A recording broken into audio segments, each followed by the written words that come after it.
After a month of discovering new rhythms and cultures, we arrived in the United Kingdom, and something unexpected happened.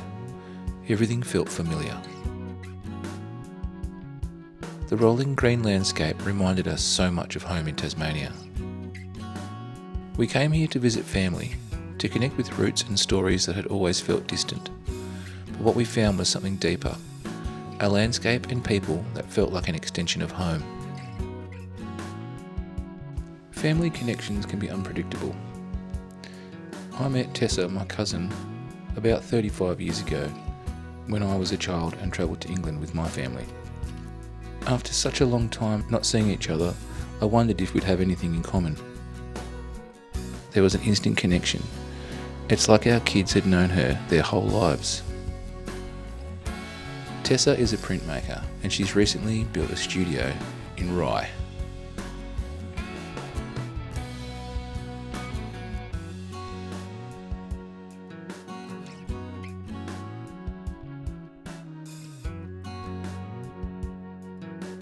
Art has a way of connecting people beyond words, beyond the awkwardness of getting to know someone new. Watching the kids learn how to make a gel print with Tess wasn't just about art, it was about passing down ways of seeing, ways of creating, ways of being in the world. Their prints weren't just pictures, they were proof of connection, tangible memories of hands working together, of learning something new from family.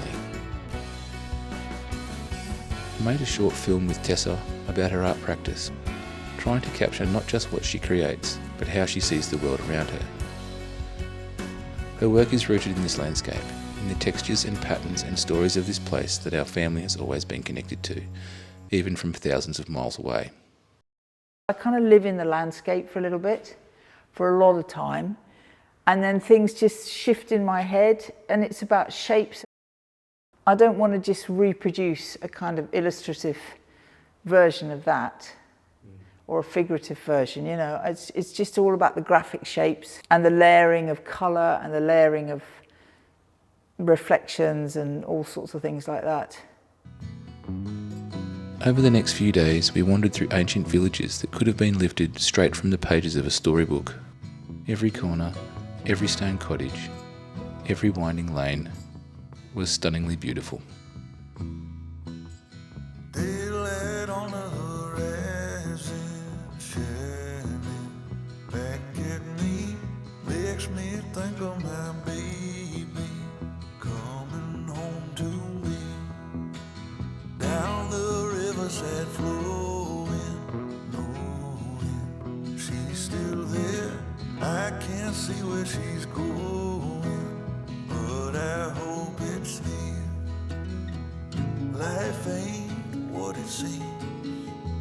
There's still a part of me that's trying.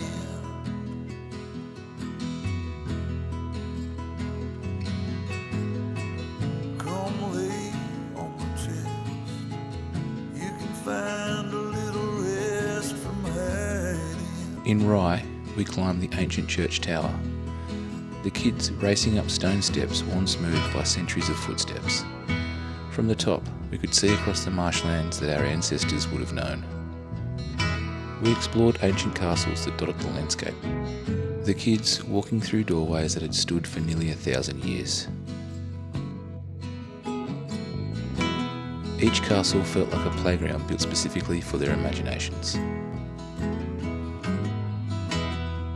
One of the most profound moments came when we visited the church near Lynn Castle, where my grandfather, great-aunt and uncle were buried.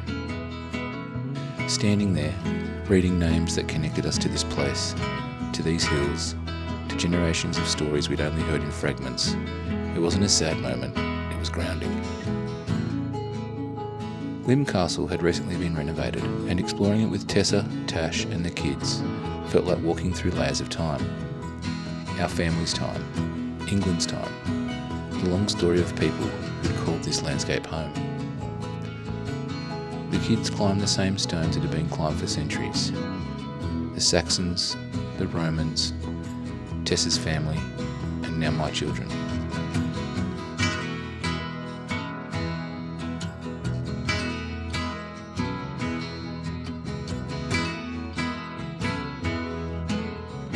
Dungeness showed us a landscape unlike anything we'd ever seen. A place where industrial power meets the raw edge of the sea.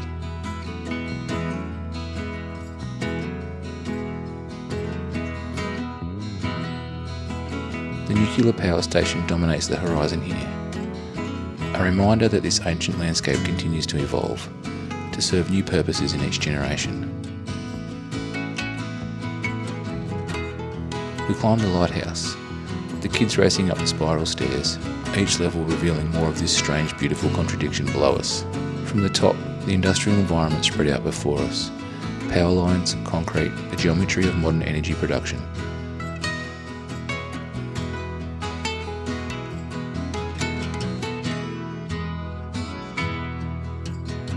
It is beautiful in its own way, honest and stark against the endless sky at sea.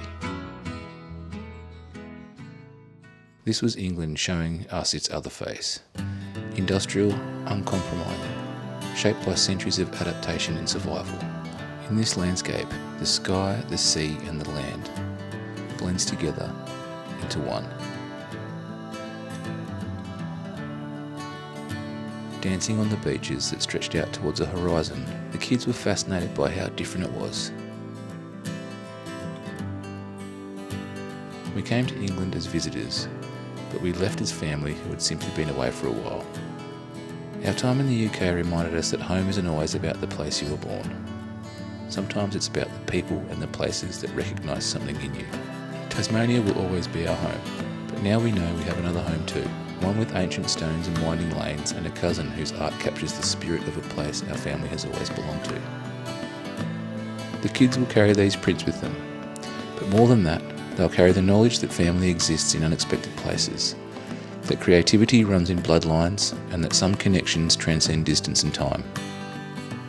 Some places don't feel new, they feel like coming home.